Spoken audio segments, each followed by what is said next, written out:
አርቲስት ሲባሉ ብዙ አይኖች ይመለከቱታል። ቅሌትና ውርደት ከነሱ ዘንድ አይጠፋም።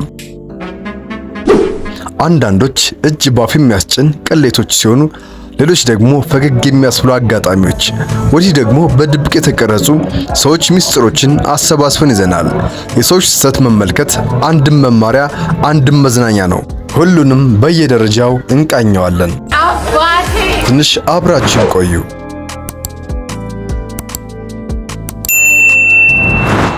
አንደኛ፣ አዲስ ዓለም ጌታነህ።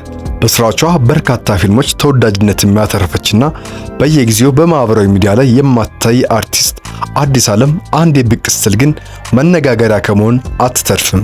ይህ ቪዲዮ አድናቂዎቿን ያስደነገጠ ቪዲዮ ነበር። በእርግጥ አርቲስቷ አንድ ሰሞን ያፈቀርኩት ሰው ባለትዳር ነው ተገኘ እያለች ስቅስቅ ብላ መልቀሷ የቅርብ ትውስታችን ነው። ስሟ ከነዋው ሰናይ ጋር መነሳቱ ጉዳይ ወደ ጎንተን ወደ ቀጣዩ እንሄዳለን። ሁለተኛ፣ ትዕግስት ሜርኪሳ በሰንሰለት ድራማም ትታወቃለች። ታዲያ ይህ ዝና በቀረባት ያስባላት ጉድ በዛን ሰሞን ነበር የተፈጠረው። በባለ ትዳር ቤት ከባለ ትዳር ወንድ ጋም አልጋ ላይ ያለች ነበር የሰውየው ባለቤት እጅ ከፍንጅ ያዘቻቸው። ይሄ ከተመለከትናቸው ሁሉ ከበድ ያለ ቅሌት ይመስላል። ሶስተኛ፣ ማርያማዊት አባተ። ማርያማዊት ዝነኛ ከሆነች በኋላ ያላሰበችው ፎቶም ተለቆባታል። ያኔ ገና ወደ ጥበብ ዓለም ስትገባ በፊት ከልጅነት ፍቅረኛዋ ጋር የተነሳችው ፎቶግራፍ ጊዜውን ጠብቀው የልጅነት የከንፈር ወዳጇ ዝነኛ ስትሆን ፎቶውን ለቆባታል። ይሄም ለብዙ ዝነኛ ሆኖም ላልሆኑም ሰዎችም የማንቂያ ደወል ሆኖም አልፏል። በደህና ጊዜ የኔ ሰው ብለነው አንሶላ የተጋፈፍነው ሰው ጊዜና ሁኔታው ሲቀየር የእርቃን ፎቶን እንደ ማስፈራሪያ መሆኑ አይቀሬ ነውና ለብዙዎችም ትምህርት ሆኖ አልፏል። አራተኛ፣ መቅደስ ደበሳይ። ከዚህ ከመኝታ ቤት ምስሎች ፈቀቅ ሳንል መቅደስ ደበሳይን እናገኛታለን። መቅደስ ደበሳይን ለየት የሚያደርጋት ቪዲዮን የቀረጸችው እራሷ መሆኑ ነው። በጊዜው የኢቢኤስ ቴሌቪዥን ፕሮግራም አቅራቢ የነበረችው መቅደስ በዚህ ምስል ምክንያት እጅግ ብዙ ፈተናዎችም ደርሰውባትም ነበር። ስራዋን ለማጣትም ጫፍ ደርሳ እንደነበርም ይታወሳል። በዚህም ጊዜ አንጋፋውና ልበ ቀናው ጋዜጠኛ አስፋው መሸሻ ስሙም ይነሳል። መቅደስን ደግፎና አባብለው ወደ ስራው የመለሳት እሱ እንደሆነ መቅደስ በእንባ ታጅባ ውለታውንም ታስታውሳለች። አምስተኛ፣ ዳናዊት መክብብ። ዳናዊት ወደ ሚዲያ ከመጣች ጊዜ ጀምሮ በርካታ የአፎልምታዎችና ያልተገቡ ድርጊቶችም ስታካሄድም ትታያለች። የትኛዎቹም ስህተቶቿ ግን ከዚህ ስህተትም አይበልጥም። በዚህ ቪዲዮ ቤተሰቦቿን እንዳሳዘነችና ሚዲያ የመጣችበትን ቀንም እንደምትረግም ያደረጋትም አጋጣሚ እንደነበርም በአንድ ቃለ መጠይቅ ላይም አለባብሳ ስለ ጉዳዩም ተናግራለች። የዳናዊት ጉዳይ ለየት የሚያደርገው ደግሞ ጉዳዩ የተፈጠረው ላይቭ ላይ መሆኑ ነበር።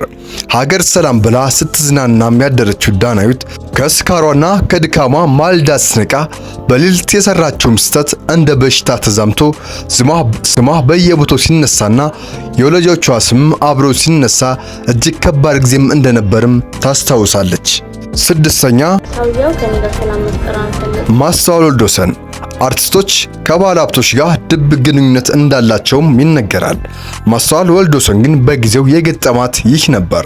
አንድ ባለ ሀብት ሊደፍረኝ ሞከረም ብላ እሮሮዋን ለሕዝብ ብታሰማም የኋላ ኋላ ግን ጉዳዩ ሲጣራ ከባለ ሀብቱ ጋር በገንዘብ ባለመስማማቷ ምክንያት ያ የተፈጠረው ውዥንብር እንደሆነም ታውቋል።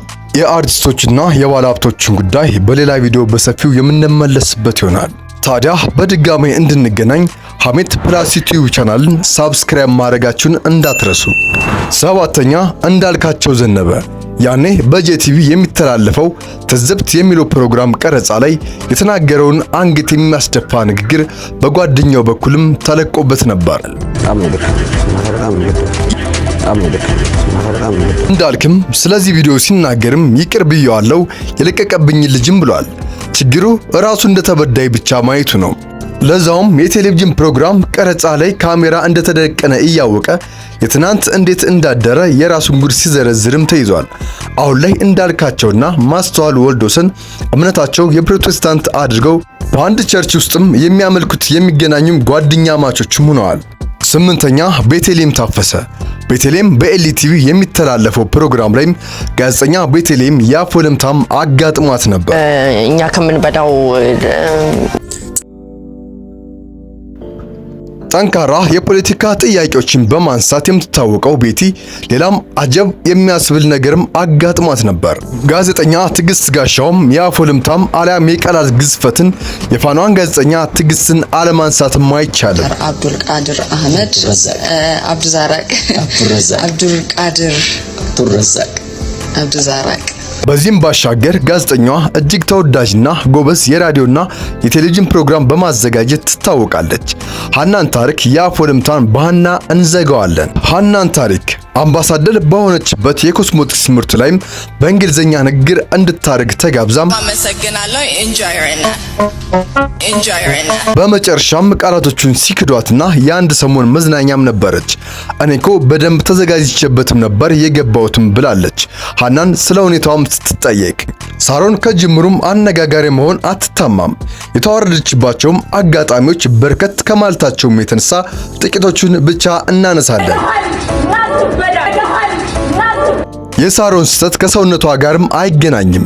ይልቁንም በአንድ ካፌ ከሰው ጋር ተጣልታ ለጆሮ የሚከብዱ ስድቦችንም እያከታተለች ስትሳደብ በድብቅ ካሜራ ተቀርሳም ወጥቶባትም ነበር።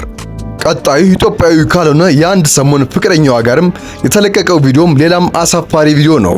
ሌሎችን የሳሮን ሚስጥሮች ከለል አድርገን ወደ ቀጣዩ ሰው እናልፋለን። እስካሁን አብራችሁን ከቆያችሁ ሳብስክራይብ ትሏን በተን ጠቅ እያደረጋችሁ ቤተሰብ ይሁኑ። 11ኛ ቤዛዊት መስፍን በዳና ተከታታይ ድራማም ትታወቃለች። በድፍረትም የልጥጥ ልጅ ነኝ ስትል ስለ ቤተሰቦቿ ሀብትም በድፍረትም ትናገራለች። ከ9 ዓመት በፊት ነበር እስር ቤት ያስገባትን ተግባር የፈጸመችው። ጉዳዩ ቼክ ማጭበርበር ወንጀል ነበር። በዚህም እንግዲህ አርቲስቷ ለ6 ወር እስር ቤት ገብታም ቅጣቷን ጨርሳ አድናቂዎቿና ያዘነባትን ሕዝብ ይቅርታንም ጠይቃለች። እስር ቤትም ቆይቷንም ስታስታውስ ብዙ ታሪኮችን የሰማሁበትና ብዙ ከኔ የባሰ ጉዳዮች ያላቸው ሰዎችም እንዳሉም ያውኩበትም ነበርም ትላለች። 12ኛ ሄኖክ ድንቁ ተዋናይ ሄኖክ ድንቁ ስሙ ሁሌም የሚነሳው ለቁጥር ካስቸገሩት ፍቅረኛሞቹ ጋር ነው። ታዲያ የሱ ጉዳይ በአደባባይ ስለወጣ እንጂ ከሱ የባሱ ወንዶች እንዳሉም እሙን ነው።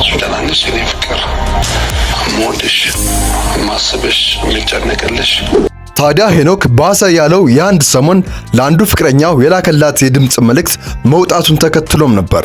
ከተዋናይ ሜላት ጋርም የፍቅር በነበራቸው ወቅትም የተሰጡትን ቃለ መጠይቆችም እያደር መሳቂያም አድርጓቸውም ነበር።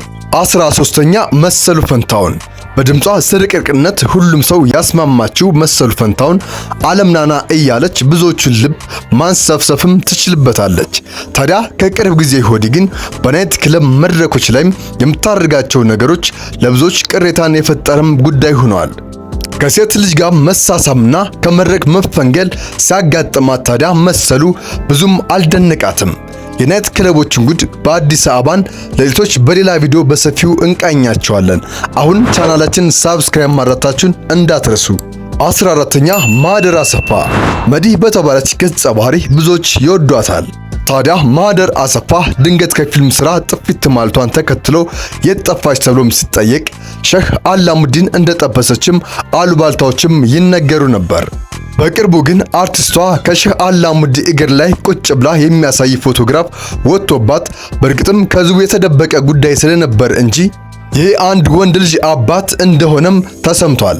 በዚህም አርቲስቷ ቅንጡ ኑሮውን ከሚኖሩት አርቲስቶችም ተርታ እንደምትመደብም አድርጓታል። ውድ የሃሜ ፕላስ ዩቲዩብ ቤተሰቦች ለዛሬ ያዝንላችሁ ዝግጅት ይህንን ይመስላል። ከሌሎች ስህተት እንድንማር ዘንድ እንጂ በተለያየ አጋጣሚ ውርደት የገጠማቸው አርቲስቶችን ወደ እናንተ አደረስን። ባለፈ ታሪካቸው ለማሸማቀቅ ሳይሆን ለኛ መማሪያ ይሆን ዘንድ ነው። በቀጣይ በተሻለ ቪዲዮ እስከምንገናኝ ይህኛውን ቪዲዮ ለእናንተ ጋበዝናችሁ። ግን ይህም ቪዲዮ ላይክ እና ሼር ማድረጋችሁን እንዳትረሱ። በያላችሁበት ሰላማችሁ ብዝት ይበልልኝ።